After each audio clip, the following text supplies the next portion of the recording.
자, 요즘 시장을 보면 하루는 미친 듯이 오르더니 다음날은 푹 꺼지고 이게 뭐 시소 타는 것도 아니고 방향 잡기 진짜 어렵죠. 자, 그래서 오늘은 막연하게 오른다 내린다가 아니라 온체인 데이터와 ICT 구조를 함께 엮어서 지금 이 흐름이 왜 이렇게 나오는지 그리고 앞으로 어디로 갈 가능성이 높은지 논리적으로 풀어드리겠습니다. 자, 마지막엔 제가 직접 어떤 시나리오로 매매를 준비하고 있는지도 구체적으로 말씀드릴 테니까 끝까지 시청해주시면 감사하겠습니다.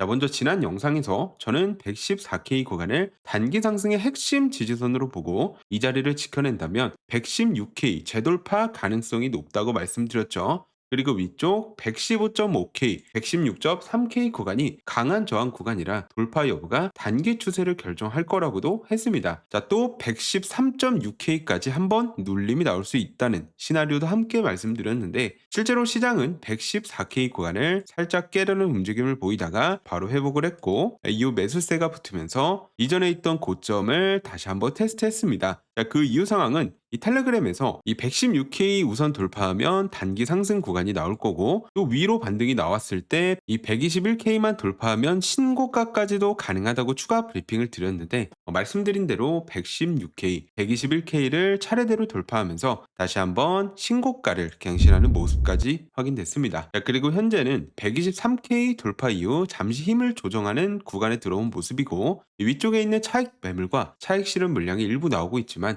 아직까지는 구조적으로 상승 관점을 유지하고 있습니다. 자, 시장 심리를 보면 123K 돌파 이후에도 전체 이 미결제 약정이 24시간 기준 약 플러스 5% 이상 증가했습니다. 자, 특히 바이낸스, OKX, 이 바이비트 등 주요 거래소에서 동시에 이 OI가 늘어났고 이는 단기 차익 실현보다는 추가 상승에 베팅하는 포지션이 더 쌓이고 있다는 신호로 해석할 수 있습니다. 자, 그리고 거래소별로 보면 CME 역시 늘어난 상태라 기관 자금 유입도 여전히 지속되고 있다는 점이 눈에 띕니다. 자, 여기에 넷플로우를 보면 124K 신고가까지 도달하면서 일시적으로 플러스 전환이 되었습니다. 자, 이는 단기 차익 실현 물량이 거래소로 들어왔다고 볼 수 있지만 그렇다고 모든 물량이 매도로 이어진 흔적은 없고요. 오히려 이후 순유입이 빠르게 줄어든 걸 보면 일부 물량만 정리하고 나머지는 다시 지갑으로 보내거나 매집하려고 대기할 가능성이 높다고 해석할 수 있습니다. 자, 이전 구간을 보면 118K, 119K 하단 유동성 지대에서는 들어오는 매도 물량을 전부 받아내고 종가로 끌어올리는 패턴이 반복됐습니다.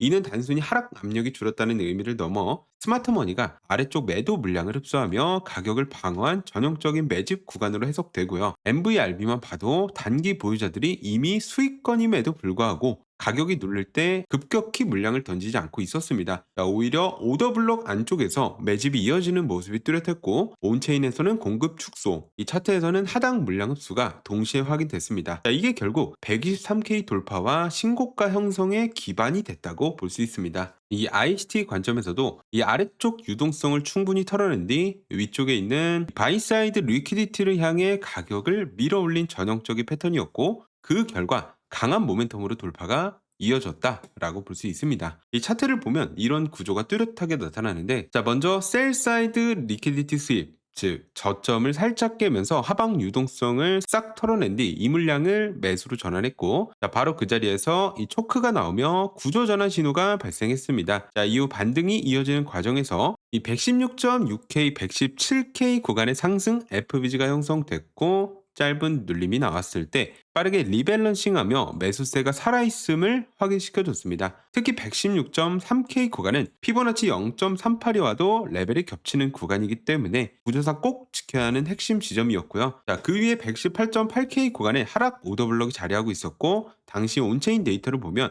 자, 이 구간에 숏 청산 물량이 대거 몰려 있었습니다. 그러니까 스마트머니 입장에서는 이 오더블럭을 살짝 돌파해 청산을 유도하고 다시 아래에서 매집하는 패턴을 쓰기 좋은 환경이었죠. 자, 그리고 다시 한번 위에 있는 121K 부근 이 바이사이드 리퀴디티 구간을 터치하면서 여기서 숏 청산이 연쇄적으로 발생해 이 숏 스퀴즈 랠리가 나왔습니다. 이 힘이 그대로 이어져 123K 구간 돌파와 신고가 갱신으로 연결됐고 현재는 단기 조정 가능성을 두고 숨 고르기 단계에 들어온 모습입니다. 여기서 넷플로우만 봐도 이런 타이밍에는 거래소 유입이 살짝 늘었다가 곧바로 줄어드는 패턴이 자주 포착됩니다. 이건 단순히 매도 물량이 쏟아진 게 아니라 차익 실현 후 일부 자금이 빠르게 재매집 대기 상태로 전환되는 흐름이라고 해석할 수 있습니다. 즉 고점 돌파 이후에 짧은 조정 그리고 다음 상승 발판이 되는 전형적인 구조라고 볼 수 있죠. 자, 여기까지가 제가 이번 상승을 예측했던 근거고 실제로 시나리오대로 위쪽 유동성을 터치하고 123K까지 돌파가 나왔습니다.